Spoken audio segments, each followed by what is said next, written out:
ভারতের নির্বাচন প্রসঙ্গও উঠে আসবে, যেহেতু আজকে ফল ঘোষণা হবে। এটি একটি খুব স্বাভাবিকভাবে বিশ্ব রাজনীতিতে একটা অনেক বড় ইস্যু। ভিউজ বাংলাদেশের সম্পাদক রাশেদ মেহেদী আমাদের সাথে আজ প্রথমেই যুক্ত হচ্ছেন, তার সাথে কথা বলবো এই বিষয়গুলো নিয়ে। শুভ সকাল, স্বাগত জানাচ্ছি আপনাকে একাত্তর সকালে। আজকের পত্রপত্রিকাতে খুব স্বাভাবিকভাবে আসলে বাজেটের প্রসঙ্গটি উঠে এসেছে। বাজেট নিয়ে জল্পনা কল্পনার অবসান হতে যাচ্ছে এবং প্রত্যেক বছরই বাজেটে বিভিন্ন সরকারি দেনা প্রসঙ্গে কথা আসে এবং মূল্যস্ফীতি নিয়ে কথা আসে। এর পাশাপাশি আজকে একটি গুরুত্বপূর্ণ খবর হচ্ছে মোদি প্রধানমন্ত্রী থাকছেন কিনা সেটি আজকে জানা যাবে। একটু আপনার পর্যবেক্ষণ যদি শুনি আজকের খবরগুলো প্রসঙ্গে। ধন্যবাদ আপনাকে আমাকে আমন্ত্রণ জানানোর জন্য। প্রথমে আমাদের আজকের বিভিন্ন দৈনিকের যে খবরগুলো এসেছে সেটি দুটো বিষয় প্রাধান্য পেয়েছে। একটা হচ্ছে বাজেট, আর একটা হচ্ছে ভারতের লোকসভা নির্বাচনের ফলাফল। আমরা যদি প্রথমে একটু বাজেট প্রসঙ্গে বলি যে আসলে বাংলাদেশের মানে প্রত্যেক বছরই তো বাজেট হয় এবং বাজেট আসলে এটা নিয়ে আলোচনা হয়। এবারও হচ্ছে বিভিন্ন পত্রপত্রিকায় খবর এসছে যে প্রায় 7,09,000,000,000 এরকম 7,00,000 মতো 900 কোটি টাকার একটা বাজেট এবার আসতে যাচ্ছে, এরকম বিষয়। তার মধ্যে হয়তো 5,00,000 কোটি টাকার কিছু বেশি আছে রাজস্ব আদায়ের লক্ষ্যমাত্রা। বাট বাজেট ঘোষিত না হওয়া পর্যন্ত বলা যাবে না আসলে এক্স্যাক্টলি বাজেটে রাখার পথে। এগুলো সবই বিভিন্ন সূত্র থেকে পাওয়া খবর। কোন কোন পণ্যের দাম বাড়তে পারে তার কিছু কিছু আভাস আছে। আর একটা বিষয় আছে, সাদা টাকা কালো করার সুযোগ থাকছে কিনা, এটা প্রত্যেকবারই আলোচনা হয় এবং থাকে। কারণ আসলে আপনার যেখানে যদি কালো টাকা কালোই থেকে যায়, কোথাও কাজ না লাগে কিংবা বাইরে চলে যায়, তার চেয়ে বোধহয় সাদা করার সুযোগ দিয়ে এটা যদি দেশের কোনো কাজে লাগে তাও ভালো। সেই জন্য হয়তো সরকার দেয়, এরকম বিষয়গুলো আছে। তো বাজেট আপনার যখন পরশুদিন হবে তখন হয়তো এটা আরো নিশ্চিত করে বলা যাবে, এখন যা কিছু প্রেডিকশন। কিন্তু আজকের আরেকটি গুরুত্বপূর্ণ যেটা গোটা বিশ্ব তাকিয়ে আছে সেটা হচ্ছে ভারতের লোকসভা নির্বাচন। আপনি নিজেই তেমনটা বলছিলেন। তো ভারতের লোকসভা নির্বাচনে ইতিমধ্যেই 7 ধাপে ভোট হয়েছে এবং ভারতের প্রধান নির্বাচন কমিশনার যেটা জানিয়েছেন যে এবার রেকর্ড সংখ্যক 64 কোটি মানুষ ভোট দিয়েছে। 64,20,00,000 ভোটার ভোট দিয়েছে, যার মধ্যে 31,20,00,000 নারী।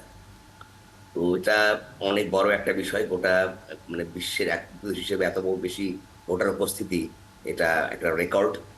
এবং সেই নির্বাচনে এবার ফলাফলে কে হবেন, মানে বুথ ফেরত, ভারতের নির্বাচনে একটা পপুলার বিষয় হচ্ছে যে বুথ ফেরত জরিপ। আপনারা জানেন যে ভারতে প্রায় 11 থেকে 12টি সংস্থা আছে যারা আসলে আপনার বুথ ফেরত জরিপ করে থাকে। এর মধ্যে এবিপি নিউজ, ওরা হচ্ছে সবচেয়ে বেশি পপুলার। তো এরকম 5-6টা বুথ ফেরত জরিপের ফলাফল আমরা গতকাল থেকে মানে ওই ইলেকশন কমিশনের নিয়ম হচ্ছে যে 7 দফা ভোট শেষ হলে বুথ ফেরত জরিপগুলো আসতে পারে। বুথ ফেরত জরিপ তারা এইভাবে করে যে আসলে ভোটাররা যখন ভোট দিয়ে বুথ থেকে বাইরে আসেন তখন তাদের কাছ থেকে এক ধরনের সমীক্ষা চালায় যে তারা কাকে ভোট দিলেন বা কোন কোন ক্রাইটেরিয়ার উপর ভিত্তি করে ভোট দিলেন। এখন যখন ইভিএম এ হয় একটা ডামি ইভিএম করে তাদের কাছ থেকে জানার চেষ্টা করে, সেইভাবে যে ফলাফলটা আসে সেটাই বুথ ফেরত জরিপ। প্রত্যেকবারই যে বুথ ফেরত জরিপের ফলাফল ঠিক হয় তা না, কোনোবার ঠিক হয় কোনোবার ভুল হয়, এরকম হয়েছে। এর আগে নির্বাচনে বুথ ফেরত জরিপ ঠিক হয়নি, আবার গত দুটো নির্বাচনে বুথ ফেরত জরিপের ফলাফল প্রায় মূল ফলাফলের কাছাকাছি গেছে। ফলে এটাকে আসলে একেবারে ভিত্তি ধরা যাবে না, কিন্তু বাট এটা কিন্তু খুব পপুলার, এটা এক ধরনের আভাস দেয়। এবং সেই আভাসে দেখা যাচ্ছে যে মোদী আর একবার, নরেন্দ্র মোদী এবং বিজেপি আর একবার বড় বিপুল ভোটে আসতেছে এবং নরেন্দ্র মোদী আবারও প্রধানমন্ত্রী হতে যাচ্ছেন। সেই রকম একটি খবর গতকাল থেকে চালু রয়েছে। বিজেপি বিপুল বিজয়ের প্রস্তুতি নিচ্ছে, মন্ত্রিসভা কি হবে সবগুলো নিয়ে কিন্তু আলোচনা হচ্ছে এবং ভারতীয় মিডিয়ার খবরগুলোতে আমরা সেটাই দেখেছি। অন্যদিকে আবার ভারতের যিনি আসলে কংগ্রেসের নেত্রী সোনিয়া গান্ধী এবং তৃণমূল কংগ্রেসের মমতা বন্দ্যোপাধ্যায়, তারা দুজনেই একটা স্টেটমেন্ট দিয়েছেন। তারা বলছেন যে বুথ ফেরত জরিপের ফলাফলের উল্টো চিত্র মূল ফলাফলে দেখা যাবে। এখন এটা আসলে যে কারণে আর কয়েক ঘন্টা মাত্র, মানে এখন আপনার আর 1-1.5 ঘন্টা পর থেকেই ফলাফল শুরু হবে এবং আশা করা যায় যে ওদের ফলাফল খুব ফাস্ট হয়। এখন আমরা গত নির্বাচনেও দেখেছি যে ইভিএম পদ্ধতি এবং ওরা টেকনোলজি ইউজ করে, যে কোনো ফলাফলটা তাড়াতাড়ি আসে। হয়তো আজকে দিনের কর্মদিবসে শেষ হওয়ার আগেই মূল ফলাফলটা পাওয়া যাবে এবং জানা যাবে যে 100 কোটি মানুষের দেশে, যেখানে 64 কোটি ভোটাররা ভোট দিয়েছেন, সে দেশের ফলাফল আসলে কি হচ্ছে। একটা জিনিস কিন্তু বিশ্ব বিশ্ব রাজনীতিতে এর প্রভাবটা কেমন হবে? মানে আমরা মোদী সরকারের কিছু সমালোচনার জায়গা এত বড় করে আসতে দেখেছি, বিশেষ করে ধর্মীয় বিভাজন নিয়ে তার যে সমালোচনা। এরপর যদিও এখন পর্যন্ত তিনি আসলে আত্মবিশ্বাসী আবারও ক্ষমতায় আসার ব্যাপারে। তো বিশ্ব রাজনীতিতে বা আমাদের এই পাশটাতে ভারতের সাথে তো আমরা নানানভাবে কানেক্টেড, তো কি ধরনের প্রভাব পড়বে বলে মনে হচ্ছে আজকের এই ফলাফল থেকে? দেখেন, ভারতের সঙ্গে বাংলাদেশের সম্পর্কটা একটা পরীক্ষিত বন্ধুত্বের সম্পর্ক। কোন দল ক্ষমতায় আসলে সেটা কিন্তু বিষয় না। যখন এই যে দলই ক্ষমতায় থেকেছে প্রতিবেশী হিসেবে এবং ঐতিহাসিক পরীক্ষিত দীর্ঘ বন্ধুত্বের দিক থেকে ভারত বাংলাদেশ সবসময় বন্ধুই থেকেছে। যত সমালোচনা করেন না কেন, যখনই সংকট হয় তখন সবার আগে কিন্তু আসলে ভারত বাংলাদেশের পাশে দাঁড়ায়। আবার বাংলাদেশেরও যদি সামর্থ্য থাকে যতটুকু, সেভাবেই কিন্তু সেই সংকটের সময় তারা একসঙ্গে থাকে। যেমনটা আমরা কোভিড-19-এও দেখেছি সর্বশেষ। 71 সালে তো ছিল, সেই ইতিহাস তো আমরা জানি।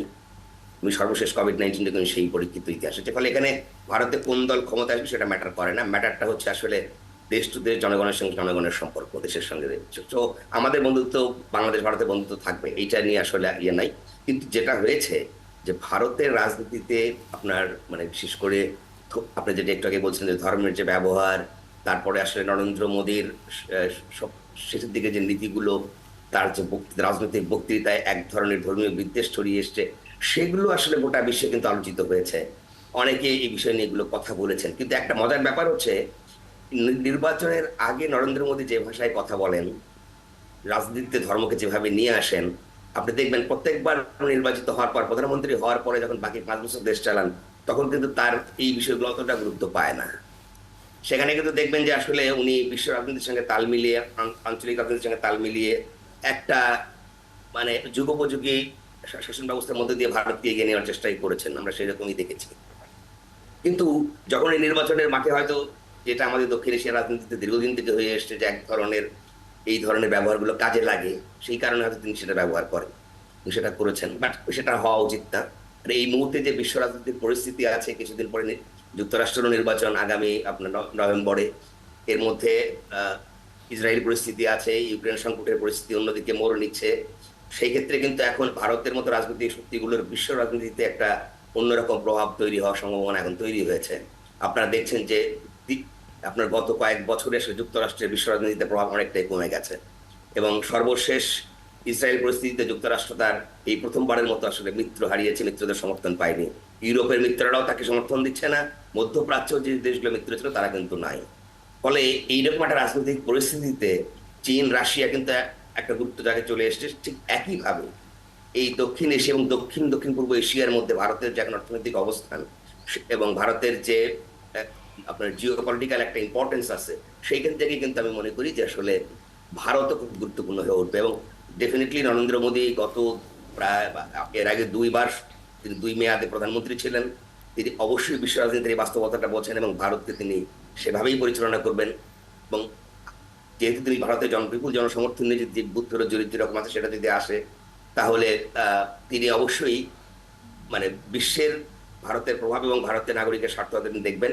একই সঙ্গে হয়তো তার মধ্যে যে আঞ্চলিক স্বার্থের যে বিষয়টি আছে, সেটারও কিন্তু এখন যে কোনো ভাবে আমরা ইয়ে করি না কেন, কিন্তু ভারতই আসলে এই অঞ্চলের আঞ্চলিক সবচেয়ে বড় দেশ, গুরুত্বপূর্ণ দেশ। সেই ক্ষেত্রে আমাদের মতো প্রতিবেশী দেশগুলো যারা আছে, তারা হয়তো তাদেরও স্বার্থের ব্যাপারটা তাদের স্বার্থের সঙ্গে একভাবে চলে যায়, সেইটাও হয়তো তিনি সমুন্নত রাখার চেষ্টা করবেন। তো যাই হোক, আমরা এখনই বলতে পারছি না যে ভারতের নির্বাচনের ফলাফল কি হবে, কারণ বুথ ফেরত জরিপটাই ভিত্তি না। আমরা যদি কয়েক ঘন্টা অপেক্ষা করি, তখন হয়তো আমরা আসল ফলাফলটা জানবো।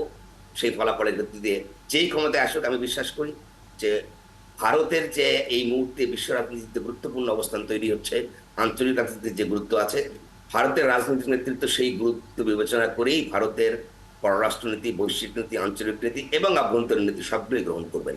এটাই বাস্তবতা। ভারতের সেই গণতান্ত্রিক ঐতিহ্য কিন্তু বরাবরই ছিল, আমার মনে হয় সেটা অব্যাহত থাকবে।